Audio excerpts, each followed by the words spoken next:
zote. Leo Mheshimiwa Mwenyekiti, kuna mtu mmoja aliyekuwa na tamaa ya urais ameukosa kwa sababu anajua Samia amefanya kazi, anataka kumwaga mboga, anataka kumwaga ugali na maji ya kunawa. Hatuwezi kukubali, hatuwezi kukubali. Ukweli ni kwamba kwa namna ambavyo mazingira ya uchaguzi yamewekwa, kwa namna ambavyo wameruhusiwa kufanya mikutano ya hadhara, kwa namna ambavyo wametumia vibaya nafasi yao ya kufanya haki ya demokrasia, wamegundua kwamba wakishiriki uchaguzi huu hawapenyi, ndio bana wameweka mpira kwa pani.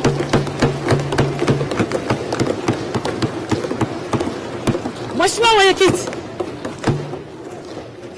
miaka yote, awamu zote 6 ambazo tumeshiriki uchaguzi kwenye nchi, awamu zote CCM ni ile ile, katiba ya nchi ni ile ile, tume ya uchaguzi imeboreshwa mwaka jana, wanaweka mpira kwa pani. Hii haikubaliki. Nataka niseme, unaweza kusema yote kwenye nchi, lakini mimi Salome Makamba ni Msukuma wa Shinyanga, sina pa kwenda. Pasipoti nimepewa na bunge ya kusafiria kwenda nje ya nchi, sina pa kwenda. Mama yangu, familia yangu haina pa kwenda. Hatuwezi kuhamasisha uasi kwenye nchi hii.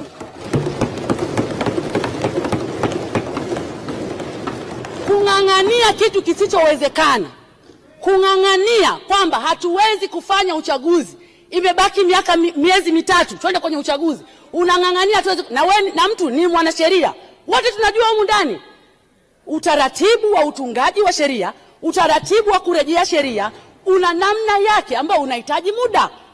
Ni lazima tutebo mara ya kwanza, ni lazima tutebo mara ya pili, ni lazima watu watoe maoni, ni lazima watoe maoni wananchi. Huo mchakato anataka mtu ametia mpira kwa pani. Na Mheshimiwa Mwenyekiti, mimi naungana na wale wanaojiita sijui G55 nani. Mimi naenda kugombea na nitarudi humu bungeni. Na nimwambie Mheshimiwa Waziri Mkuu, nimeona mmeongeza bajeti. Baba, ongeza mpunga, leta ballot paper, leta maboksi, sisi tuko tayari kwa uchaguzi. Leta maboksi, tuko tayari kwa uchaguzi. Haiwezekani mtu mmoja aye ndo anaamua hii nchi leo, iwe Jumapili, kesho iwe Jumatatu, anaongea yeye, mwanaume yeye, kibaunsa yeye. Hatuwezi kukubali. Na Mheshimiwa Mwenyekiti, nikwambia kitu kimoja. Mimi Salome na wananchi wa Shinyanga, hasa kina mama, tunasema hivi, yote yametekelezwa. Mama Samia mitano tena.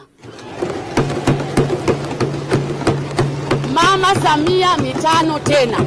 Tumeyasubiri maboksi kwa muda mrefu. Tumeyasubiri maboksi kwa muda mrefu, maboksi ya kura kwa ajili ya kuhakikisha tunapiga kura, tunamvika huyu mama nguo, tunamfuta machozi kwa kazi kubwa aliyoifanya na kutukana kwa ajili yetu sisi wananchi wake. Walisema yote, mara ameuza bandari, mara sijui mama amefanya. Sasa hivi wameshia kusema mama akifungua pochi mambo yanatekelezwa. Mimi niko kamati ya TAMISEMI, Mheshimiwa Mwenyekiti. Niko kamati ya TAMISEMI. Kwa mara ya kwanza kwenye nchi hii, kwa mara ya kwanza nimeshuhudia kwa macho yangu jengo la mama na mtoto. Mimi na watoto, Mheshimiwa Mwenyekiti. Jengo la mama na mtoto. Yaani ukishindwa kujifungua kawaida, chumba kinachofuata unaweza kufanyia operation. Chumba kinachofuata kama mtoto wako ni njiti, unaweza kumweka kwenye chumba cha watoto njiti. Chumba kinachofuata kama umefanyia operation unaweza kupumzishwa pale. Mheshimiwa Mwenyekiti, haya mambo tuliyaona lini haya? Haya mambo tuliyaona lini? Hatuwezi kukubali. Jeshi la Ulinzi na Usalama lipo. Kaka yangu Bashungwa, mambo ya ndani upo. Tekelezeni wajibu wenu. Hii nchi ni ya demokrasia. Kuzuia uchaguzi ni uhaini na hatuwezi kukubali. Na Mheshimiwa Mwenyekiti, nikwambie tu ukweli. Huyu jamaa anataka kutupiga changa la macho. Chama chochote cha siasa lengo lake namba moja ni kushika dola. Lengo lake namba moja. Sisi hatufanyi kazi ya uharakati hapa. Sisi mimi najua siasa ni kushika dola. Haiwezekani hata siku moja. Wamekaa nje huko. Leo watu waendelee kukaa nje huko. Hatuna kambi rasmi ya upinzani. Hatuwezi kurudi bungeni kama wabunge. Alafu unasema sisi ni wanasiasa. Hapana. Ni lazima tushike dola. Wabunge wenzangu walioko nje naungana nao, lazima turudi humu ndani kama tulivyokuwa zamani. Lazima tukae humu ndani kama tulivyokuwa zamani. Serikali ishauriwe, ipokee ushauri, na sisi tushauriwe, tupokee ushauri, tulijenge taifa moja kwa umoja. Hiyo ndio kazi ya chama cha siasa.